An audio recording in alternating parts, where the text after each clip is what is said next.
Welcome to the deep dive. Today we're really getting into Summit Therapeutics. That's right. We're looking at their Q3 2025 financials, their guidance, and some pretty massive clinical data that just came out of ESMO 2025. Yeah, specifically on their bispecific antibody, Ivonescimab. And it really is a classic biotech story playing out here, almost a paradox. A paradox. How so? Well, you have a company that technically beat earnings expectations, but then the stock took a dive. Okay, let's start right there. The Q3 numbers. They reported a GAAP loss of $13 per share. Right, and analysts were expecting negative $17. So that's a beat, over 23% better than forecast. Which normally sounds like good news, right? You think so, but the market often looks forward, not back. And despite that EPS beat, the stock dropped almost 12% in pre-market. 11.82%, yeah. So investors weren't celebrating the smaller loss. No, I think they were looking at the cost of what's coming next, the future burn rate. Okay. Let's look at the spending then. They ended Q3 with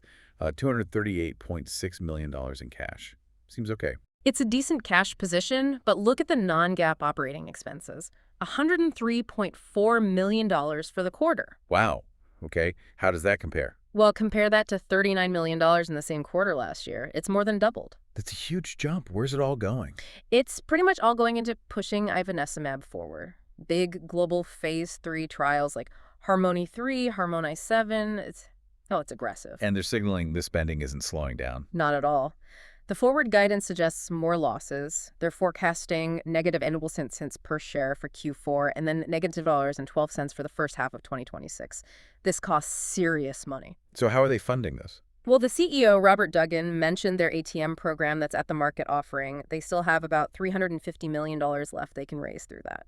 Which is basically selling stock directly into the market as needed. Flexible cash. Exactly. And Duggan's quote was pretty direct. He said the product is crying out for significant investment. They know they need the capital. Okay, so if you're going to spend that kind of money, you need to be incredibly confident in the drug. You absolutely do. Which brings us nicely to the clinical data side of the story, ESMO 2025. Right. What did we learn that justifies this level of, well, financial commitment? We learned a lot. The headline was the Harmony 6 study data. This was Akeso-sponsored, run in China. Okay. And these results were presented at the Presidential Symposium, a big deal, and published in The Lancet simultaneously. Impressive platform. What was the trial looking at? First-line treatment for advanced squamous non-small cell lung cancer. NSCLC, that's a tough one. And it wasn't just Ivonescimab versus chemo, was it? No, this was the important part. It was Ivonescimab plus chemo versus tislelizumab, that's a standard PD-1 inhibitor plus chemo.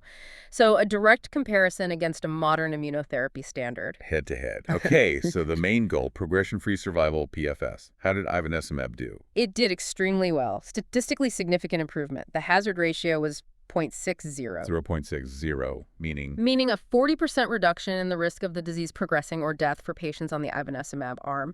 P-value was tiny, less than 0.0000. Very clear result. 40% reduction. That sounds like it should translate into meaningful time for patients. It really did. The median PFS jumped by 4.2 months. It was 11.14 months with Ivonescimab versus just 6.90 months with tislelizumab. Over 4 months additional PFS. Okay. In first-line lung cancer, that's significant. It's potentially practice-changing. Gains are often much smaller, and this benefit was consistent. Consistent how? Across different patient groups? Yeah, across all the key subgroups they looked at. And importantly, it didn't matter what the patient's PD-L1 level was. Even in the PD-L1 low group, the TPS less than 1%, the hazard ratio was still really strong, 0.55. Okay, so it stops progression better. Does it shrink tumors better too?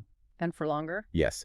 On both counts, the overall response rate, ORR, was higher, 75.9% versus 66.5%. Better chance of shrinkage. Right. And the responses lasted longer. Mm. The median duration of response was 11.2 months compared to 8.38 months for the tislelizumab arm.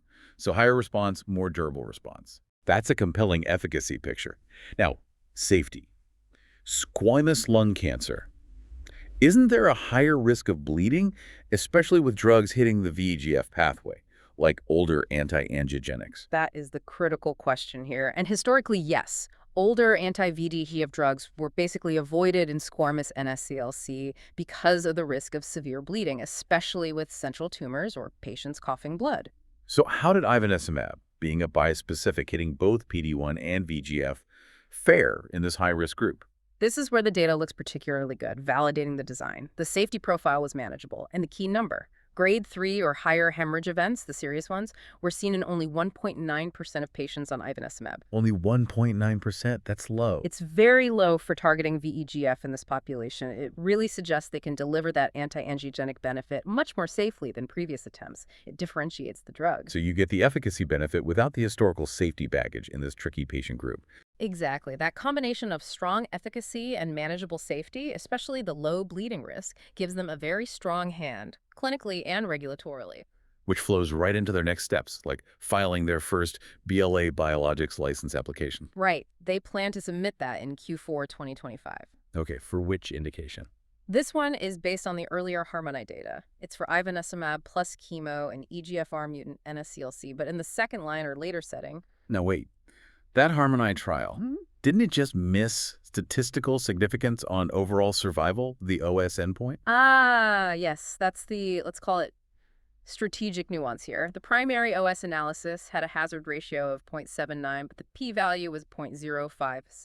Just missed the typical 0.05 threshold. So filing anyway, that feels like a bit of a gamble. It is. They're arguing that the totality of the evidence, the strong PFS, the safety profile, and actually an updated analysis from the Western patient follow-up showed a slightly better HR of 0.78 with a nominal p-value below 0.05 demonstrates clear patient benefit. So they're asking the FDA to look at the whole picture, not just that one OS p-value from the initial cut. Essentially, yes. It's a bold move based on the strength they see across the data package. Okay. Meanwhile, Harmony 3, that huge global first-line trial, is ongoing. Any updates there? Yes, a significant one. They amended the protocol. How so? They decided to separate the statistical analyses for the primary endpoints PFS and OS based on the tumor histology. So one analysis for squamous NSCLC, another for non-squamous. Ah, splitting the trial population for the analysis. Why do that? It's smart. It allows for potentially earlier data readouts, especially for the squamous group where they just saw such a strong effect in Harmony 6. It also de-risks things a bit. They don't need both populations to hit significance simultaneously for one part to succeed. Makes sense. Does it give us new timelines? It does. Much clearer timelines now. For the squamous group, about 600 patients, they expect enrollment to finish in the first half of 2026. And the results? PFS analysis expected in the second half of 2026. That's quite fast. And the non-squamous group? That's Yeah. larger, right? Yes, about 1,000 patients. Enrollment completion expected H2 2026, with the PFS analysis then following in the first half of 2027. So this amendment really accelerates the potential path forward, particularly for squamous. Okay, so they're full steam ahead in lung cancer. Are they looking beyond that? Oh, absolutely. They just announced the start of another global phase 3 trial. This one's called Harmony GI3. GI, so gastrointestinal. Yep. First-line unresectable metastatic colorectal cancer, CRC, another big indication. What's the strategy in CRC? Who are they targeting? They're going after microsatellite stable, or MSS CRC. That's the vast majority of CRC cases, and it's been notoriously difficult to treat with immunotherapy like PD-1 inhibitors alone. High unmet need. Okay, and the trial design? Ivonescimab versus what? It'll enroll about 600 patients. It compares Ivonescimab plus standard chemo, the FOL-FOX regimen, against the current standard, which is bevacizumab plus FOL-FX. So directly challenging Avastin. What gives them the confidence for that head-to-head? Any early data? There was phase 2 data from Akeso, Summit's partner. It combined Ivonescimab with a slightly different chemo regimen, FOFXIRI, and showed really high activity. ORR was reported at 81.8%, disease control rate 100%. Wow, okay. Even if it was a different chemo backbone, those are impressive numbers to build on. Definitely provides a strong rationale for this large phase 3 study, and it sounds like there's even more coming. More trials. They mentioned planning to announce an additional set of phase 3 clinical studies in the first quarter of 2026. So this pipeline is just exploding outwards. It really is. If you count everything planned or ongoing by both Summit and Akeso, Ivonescimab is now in, or heading into, 14 phase 3 trials. 14. Across which tumor types? Lung, colorectal, breast, head and neck, biliary tract, even pancreatic cancer. They clearly believe this drug has potential across a wide range of solid tumors. Which brings us back to that initial paradox, doesn't it? The massive spending, the market hesitation.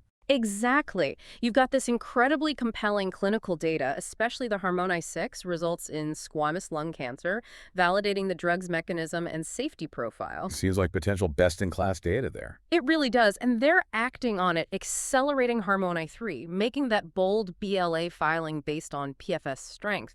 It's aggressive. But the market sees the price tag for all this ambition and pulls back. That's the tension. For you, the listener, the key thing to watch is how this plays out.